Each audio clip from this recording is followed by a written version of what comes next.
Hello friends, जय हिंद। कैसे हैं आप सब लोग। एक बार फिर वार्म वेलकम आपका इनसाइड ग्लो इंस्टीट्यूट में आपका। आइए देखते हैं, हम लोग चल रहे हैं टेंथ के यानी बायोलॉजी टेंथ का हम लोग सिलेबस कवर कर रहे हैं, जिसमें हम लोग अभी इसके पहले हम लोगों ने पढ़ा था लाइफ प्रोसेसेस, दूसरा चैप्टर हम लोगों ने पढ़ा था कंट्रोल एंड कोऑर्डिनेशन, और तीसरा चैप्टर हम पढ़ रहे हैं हेरिडिटी एंड इवोल्यूशन। तो हम हेरिडिटी को कवर कर रहे हैं। पहला वीडियो में हमने आपको बताया था, आपको मैं बता देता हूं मैंने आपको क्या क्या बताया था। यहाँ पे देखिए, शुरुआत से हमने आपको क्या बताया था, पहले एक बार आपको हम समरी दिखा देते हैं। ये इसमें हम लोगों ने जेनेटिक्स क्या है, जेनेटिक्स से फादर कौन है, एक्सपेरिमेंटल फादर कौन है, ह्यूमन जेनेटिक्स से फादर कौन है, इनहेरिटेंस क्या होता है, हेरिडिटी क्या होता है, ट्रेट क्या होता है, वेरिएशन क्या होता है, टीएच मॉर्गन के बारे में हम लोगों ने जाना। हम लोगों ने जो है वीडियो चल रहा है, ठीक है।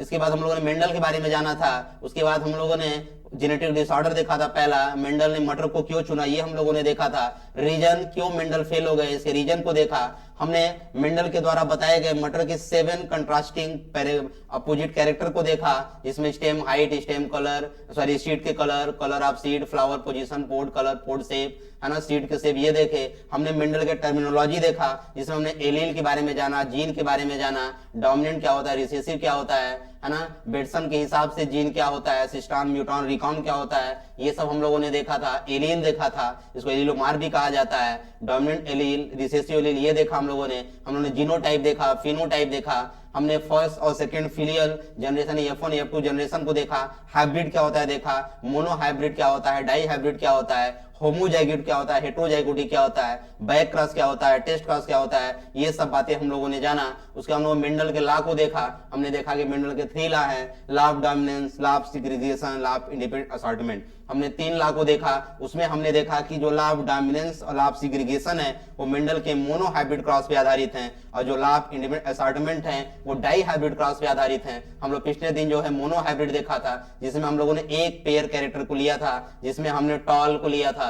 जैसे यहाँ पे आपको बताएं तो हमने क्या लिया था यहाँ पे, जैसे हमने एक पेयर कैरेक्टर लिया, यानी कि टीटी, यानी ये टॉल को रिप्रेजेंट कर रहा है, और ये टीटी ये डॉर्फ को रिप्रेजेंट कर रहा है ना। ये पेरेंट है, ये क्या है भाई, ये पेरेंट है। ये पेरेंट को हमने लिखा, इसमें से हमने एक लिया तो इसको हम गैमेट बोलते हैं, गैमेट बोलते हैं। यहाँ से हमने टी लिया, इनकी सेल्फिंग कराई तो टीटी हो गया। ये क्या हो गया, ये हाइब्रिड टॉल हो गया, और ये डोमिनेंट है। ये क्या है भाई, डोमिनेंट है, यानी कि टॉल कैरेक्टर डोमिनेंट है और डार्क कैरेक्टर रिसेसिव है, ये हम लोगों ने देखा।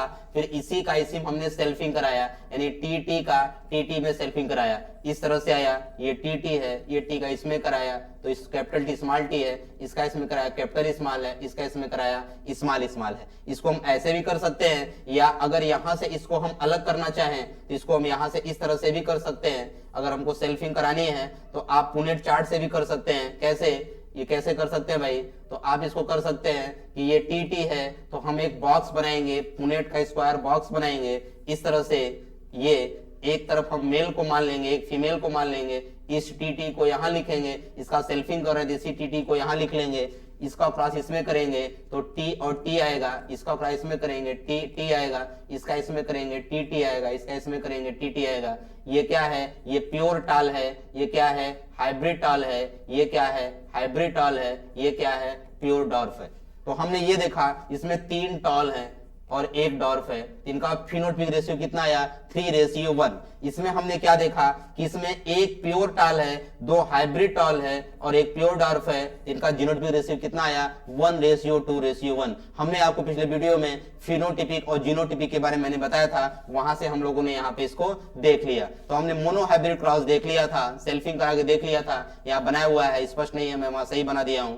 तो यहाँ पे देखिए फिनोटाइपिक रेशियो कितना आएगा, 3:1, यानी 75, यानी 75:25। जीनोटाइपिक रेशियो कितना है, 1:2:1 है। अब यहां पे देखिए मेंडल ने जो है ऑब्जर्व किया था F2 जनरेशन में, क्या ऑब्जर्व किया था मेंडल ने, आउट ऑफ 1064 पी प्लांट को लिया था, और F2 जनरेशन में मेंडल ने क्या देखा, 787 टॉल पी प्लांट थे और 277 डॉर्फ पी प्लांट थे।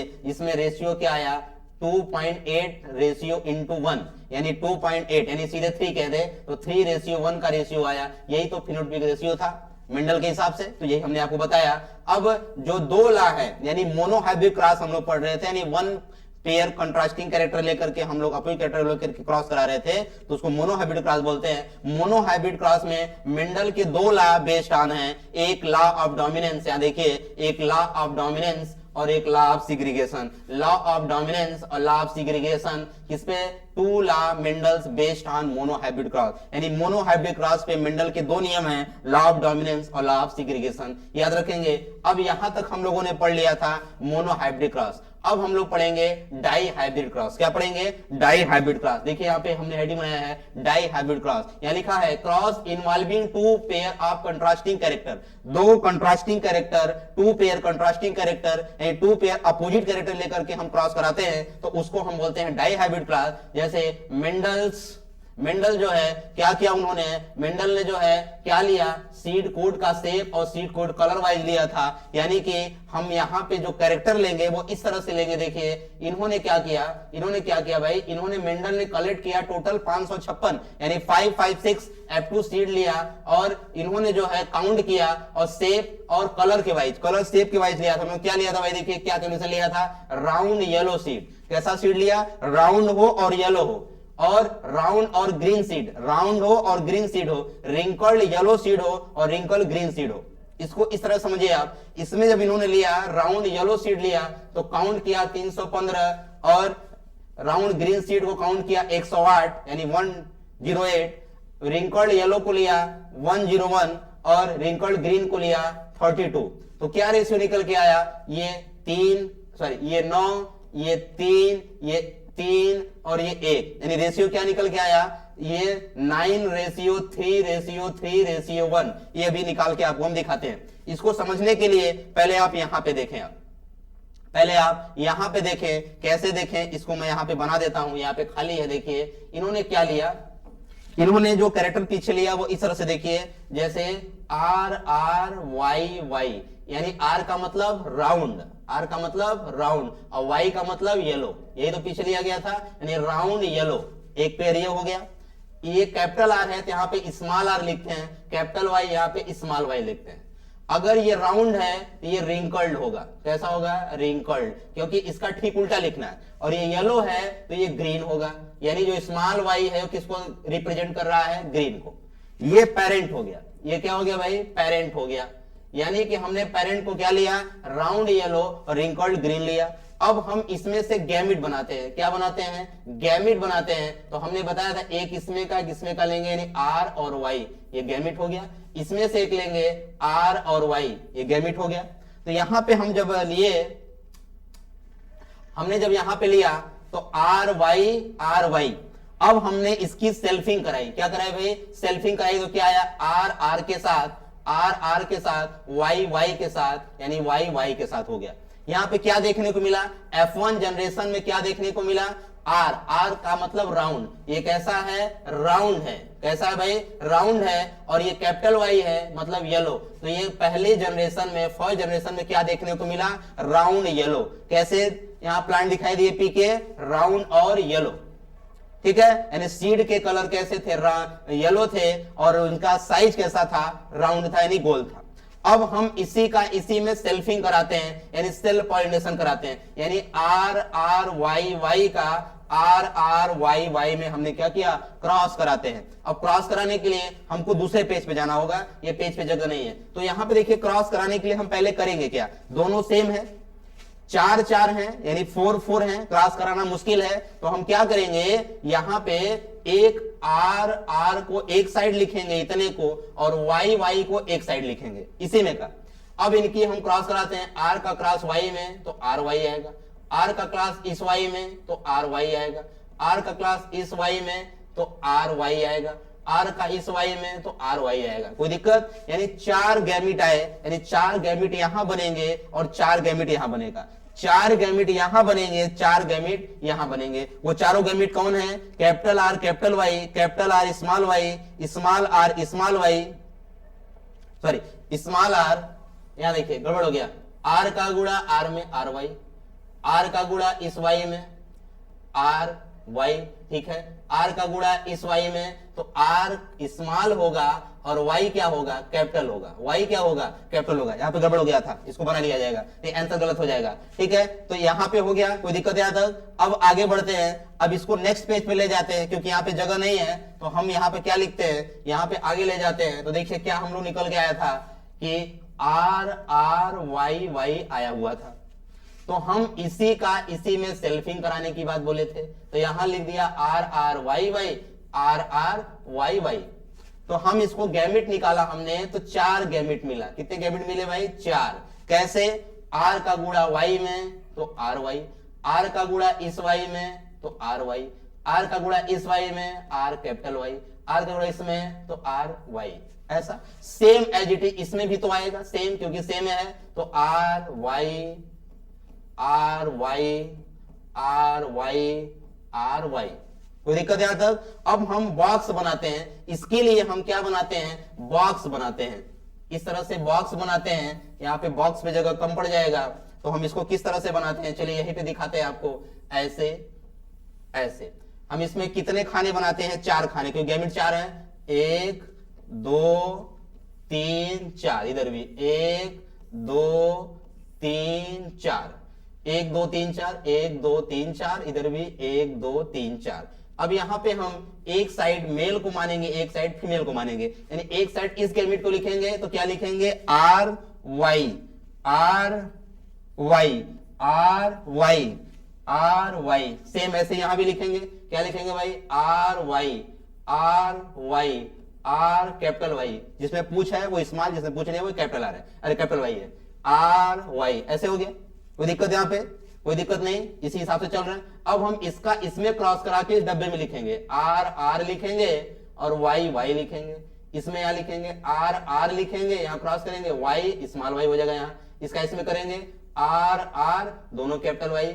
इसमें R कैपिटल है, एक R स्मॉल है, एक Y कैपिटल है, एक Y स्मॉल है। Y स्मॉल है तो पूछ वाला, इसका प्राइस में करेंगे, यहां करेंगे, यहां लिखेंगे R R capital Y small y। इसका प्राइस में करेंगे R, ये वाला दोनों कैपिटल है, ये कैपिटल, ये दोनों स्मॉल है। इसका इसमें करेंगे R capital R small, Y capital Y small. Capital पहले लिखेंगे, स्मॉल बाद में लिखेंगे। R का इसमें क्रॉस करेंगे R R Y Y। फिर यहां से क्रॉस यहां करेंगे तो यहां लिखेंगे कैपिटल R स्मॉल y। यहां कर रहे हैं ना, कैपिटल R स्मॉल r, फिर कैपिटल Y। यहां इसमें लिखेंगे capital R small r capital Y small y। इसका इसमें लिखेंगे क्या भाई, दोनों स्मॉल r ही हैं और दोनों कैपिटल Y ही हैं। यहां लिखेंगे small r capital Y small y। अब इसका क्रॉस यहां करके यहां लिखेंगे तो कैपिटल R है, स्मॉल r है, कैपिटल Y है, स्मॉल y है। यहां पे लिखेंगे capital R small y small y।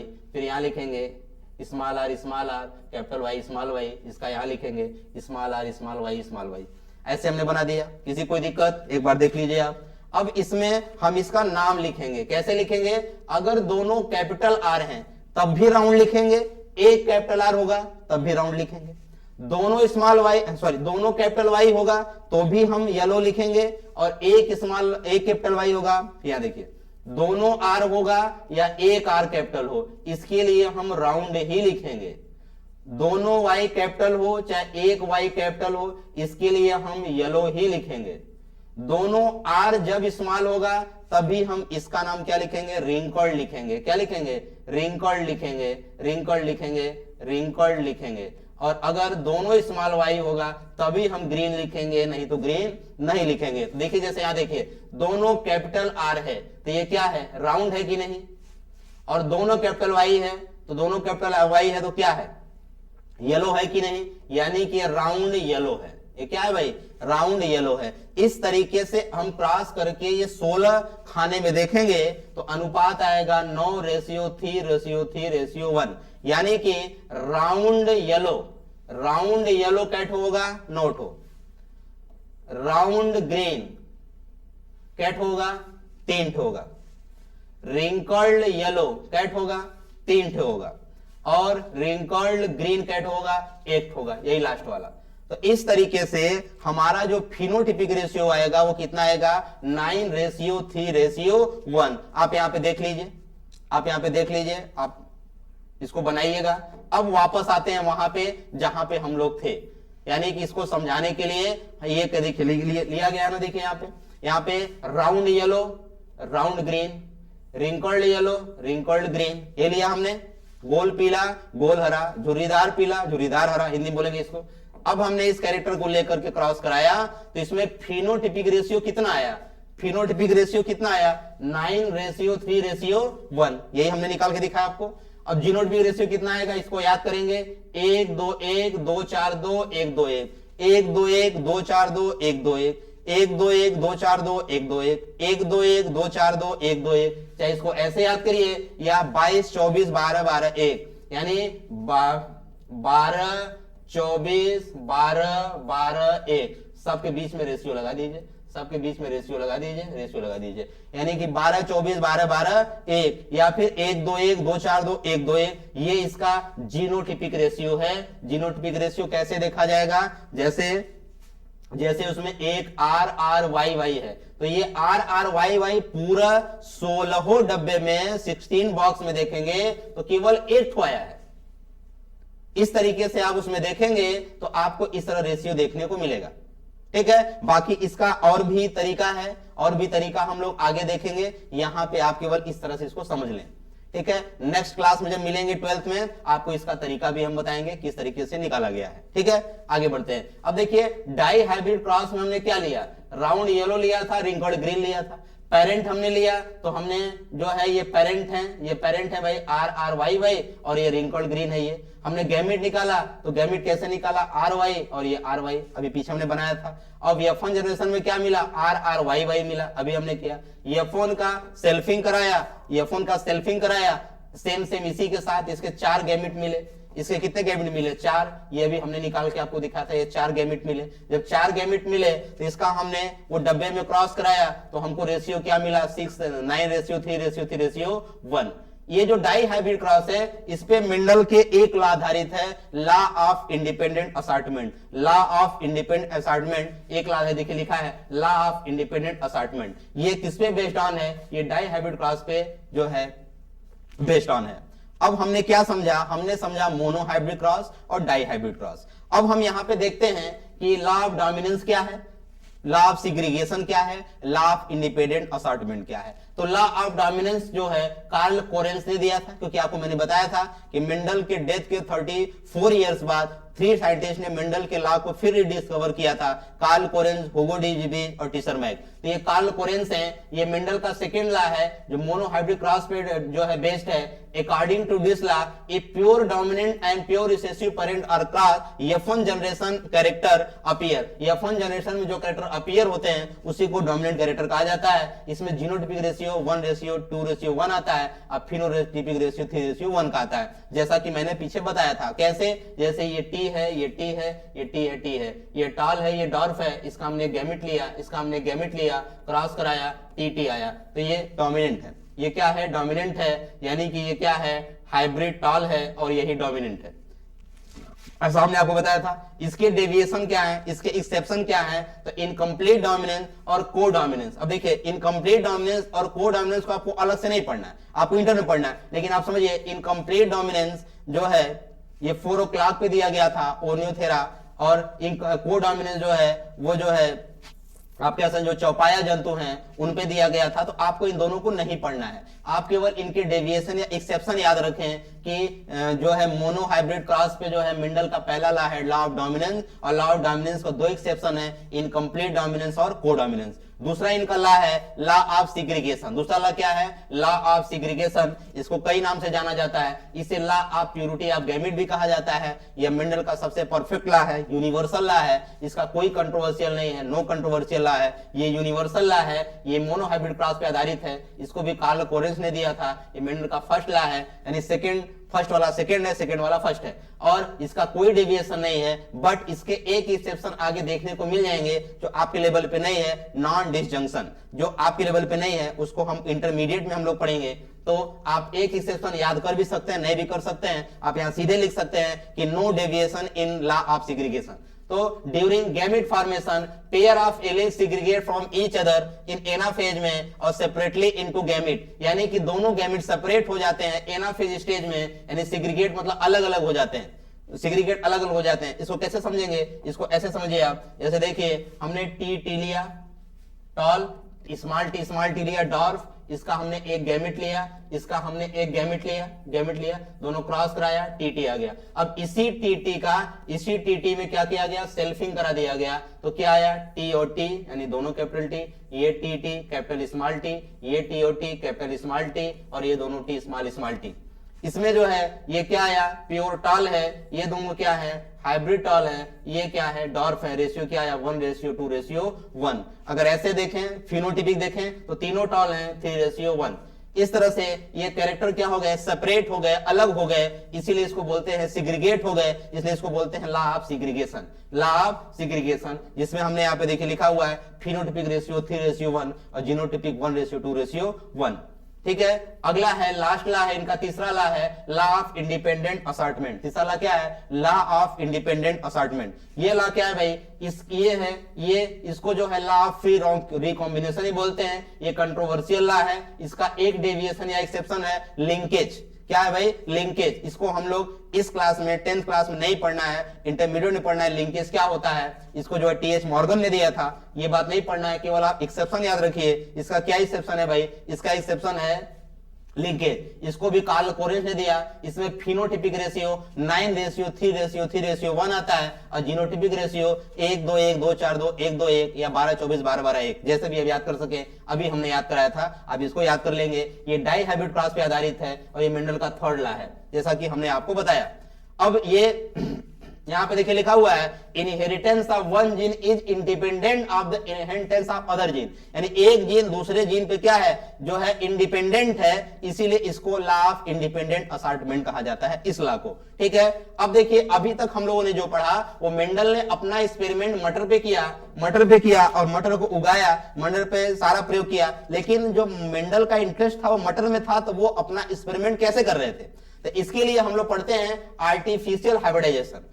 Artificial hybridisation पढ़ते हैं, यहां लिखा हुआ है आर्टिफिशियल हाइब्रिडाइजेशन। तो आर्टिफिशियल हाइब्रिडाइजेशन को मेंडल का इंटरेस्ट बोलते हैं या प्लांट हाइब्रिडाइजेशन बोलते हैं। इसमें हेल्प किया जाता है कैसे क्रॉप को इंप्रूवमेंट कराया जाए। इसके लिए आर्टिफिशियल हाइब्रिडाइजेशन दो टाइप का हम समझेंगे। अगर प्लांट बाइसेक्सुअल है, यानी कि मेल और फीमेल फ्लावर एक ही में है, यानी स्टेमेंस और कार्पल्स एक ही में है, तो प्लांट बाइसेक्सुअल है। अगर स्टेमेंस और जो है कार्पल्स अलग अलग फ्लावर में है तो प्लांट यूनिसेक्सुअल है। अगर प्लांट बाइसेक्सुअल है तो क्या करेंगे, सबसे पहले मान लीजिए हम मटर के प्लांट को लेते हैं, जो कि एक बाइसेक्सुअल प्लांट है, बाइसेक्सुअल से फ्लावर होते हैं। मान लीजिए ये फ्लावर है, अब हम क्या करेंगे, इसमें जो है मेल फ्लावर फीमेल फ्लावर दोनों होंगे, यानी मेल यानी कि इसमें स्टेमेंस भी होंगे, फीमेल यानी इसमें कार्पल्स भी होंगे, यानी ओवरी भी होगी।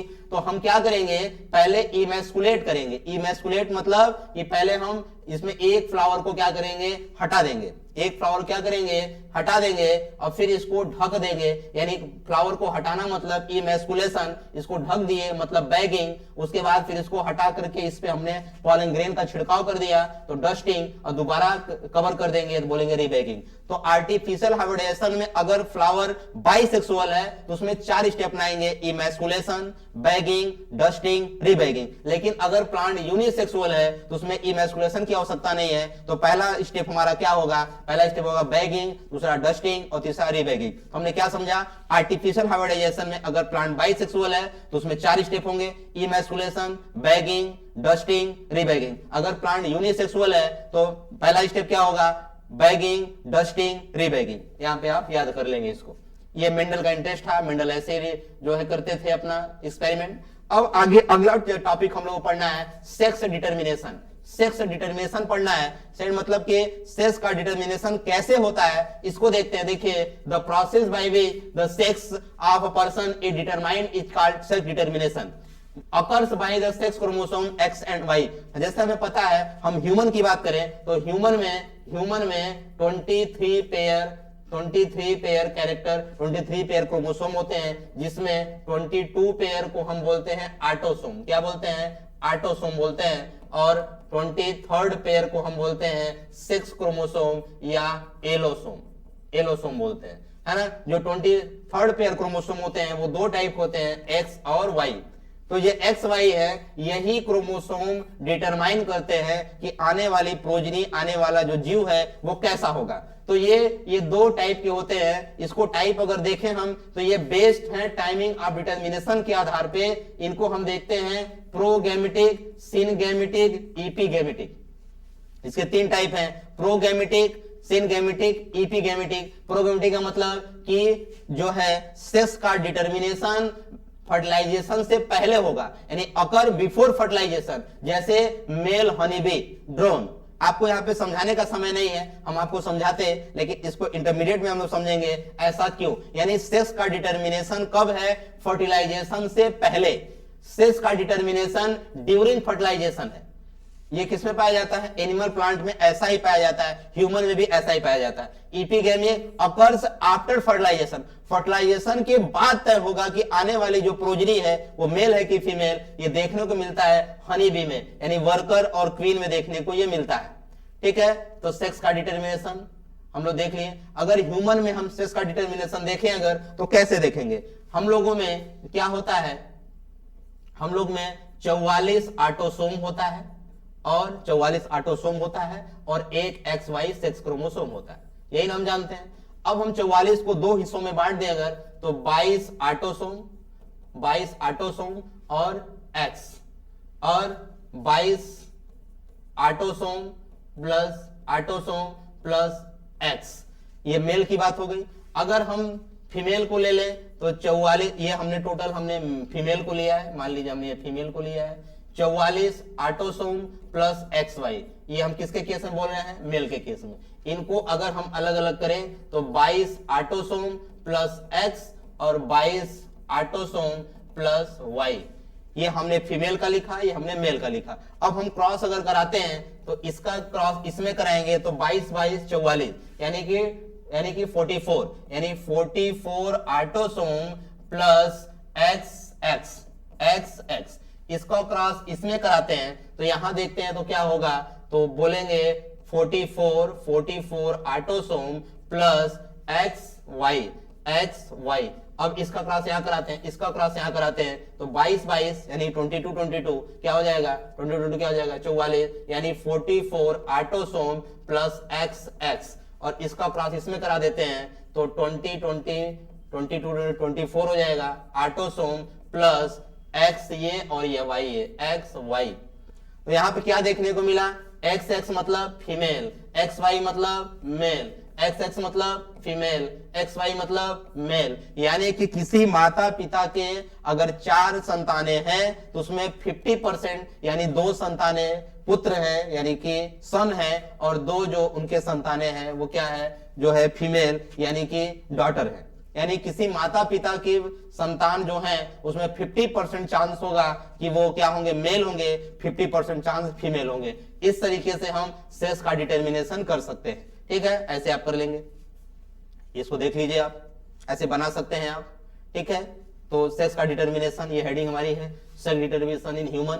ऐसा डिटर्मिनेशन जो है ड्रोसोफिला में पाया जाता है, वहां क्रोमोसोम संख्या बस अलग है बस। अब देखिए यहां पे लिखा हुआ एक्वायर्ड ट्रेट। एक्वायर्ड ट्रेट का मतलब कि ऐसे कैरेक्टर जो ऑर्गेनिज्म में not inherited, develop in response to the environment is called acquired trait. यानी ऐसे कैरेक्टर जो हम एक्वायर्ड करते हैं, अर्जित करते हैं, प्राप्त करते हैं, और ये अगले जनरेशन में ये ट्रांसफर नहीं होते हैं, अगले जनरेशन में ये ट्रांसफर नहीं होते हैं, ऐसे को हम बोलते हैं क्या? Acquired trait. क्या बोलते हैं भाई? एक्वायर्ड ट्रेट बोलते हैं। तो यहाँ पे देखिए लिखा है अ ट्रेट या कैरेक्टर, मेंडल ने कैरेक्टर को ट्रेट कहा था, तो अ ट्रेट या character of organism which not inherited, जो अगली पीढ़ी में ट्रांसफरेबल नहीं है, but develop in response to the environment is called acquired trait. Acquired character can not be pass through the their further generation, ये अगली पीढ़ी में जो है ट्रांसफरेबल नहीं है। इसका एग्जांपल है कट टेल ऑफ माइस, यानी कि सुगनर ने जो है और बीजमान ने चूहे की पूंछ लगातार 21 जनरेशन तक काटते रहे, फिर भी पूंछ वाला चूहा पैदा हुआ। तो उन्होंने कहा कि अगर पूंछ का यूज होता तो जो है बिना पूंछ वाला चूहा पैदा होता। इसका मतलब टेल नहीं है, इसका मतलब ये कैरेक्टर जो हम सीखे हैं, या जैसे मान लीजिए कोई माता पिता अंधी हैं तो उनके संतान अंधे नहीं हो सकते। जैसे बालिकाएं नाक कान छेदवाती हैं तो उनके नाक कान छेदे बच्चे नहीं पैदा होते। पहलवान का बच्चा पहलवान नहीं होता है ना। तो इस तरीके से ये जो हमने कैरेक्टर सीखा, जैसे मैंने बायोलॉजी पढ़ाना सीखा तो हमारे बच्चे बायोलॉजी पढ़ाए ये जरूरी नहीं है, क्योंकि ये हमने सीखा है, ये हमने एक्वायर्ड किया है। ये इसको कैरेक्टर हम बोलते हैं एक्वायर्ड कैरेक्टर। क्या बोलते हैं भाई? एक्वायर्ड कैरेक्टर बोलते हैं। इसको भी आप याद रखेंगे। आगे बढ़ते हैं। इनहेरिटेड ट्रेट, अगला क्या है? इनहेरिटेड ट्रेट यानी ऐसा trait, a trait of organism which is caused by the change into gene या DNA is known as inherited. ये ट्रेट, ये character pass through the progeny, यानी अगले जनरेशन में ये जाएंगे, यानी प्रोजेनी में जाएंगे। It receive from our parent, इसे हम अपने माता पिता से प्राप्त करते हैं, यानी ये डीएनए में होते हैं, क्रोमोसोम में होते हैं। तो इस तरीके से बहुत बढ़िया, इस तरीके से हम लोगों ने जो है जेनेटिक्स और इवोल्यूशन यानी कि इनहेरिटेंस एंड इवोल्यूशन जो चैप्टर हमारा है उसमें हमने एक पार्ट पढ़ लिया जेनेटिक्स, यानी कि इनहेरिटेंस जिसको आप बोलते हैं, जिसके साइंस ब्रांच को जेनेटिक्स कहा जाता है। तो ये वाला पार्ट हम लोगों ने पढ़ लिया, हमने इसको 2 वीडियो में पढ़ लिया। बहुत बढ़िया। अब जो अगला चैप्टर है, इसी चैप्टर का अगला पार्ट है जो क्या है? इवोल्यूशन। इवोल्यूशन आपके सिलेबस से कट गया है, लेकिन अगर हम इसको थोड़ा सा यहां पढ़ लें तो हमारा जो नॉलेज है वो थोड़ा सा बूस्टअप हो जाएगा। तो यहां पे इसको हम पढ़ते हैं, इसको हम अगले वीडियो में लेके आते हैं और देखते हैं कि क्या है वहां पे। ठीक है, वीडियो लंबा हो जाएगा, इसको यहां तक पढ़ें, फिर तीसरी वीडियो हम लोग कवर करेंगे कि क्या है इवोल्यूशन, इवोल्यूशन के क्या थ्योरी है, इसके क्या एविडेंसेस हैं, इसके क्या एग्जांपल्स हैं, लैमार्किज्म, डार्विनिज्म, ये सब चीजें हम लोग समझेंगे। Thank you. कैसा लगा वीडियो कमेंट में जरूर बताएं। जय हिंद।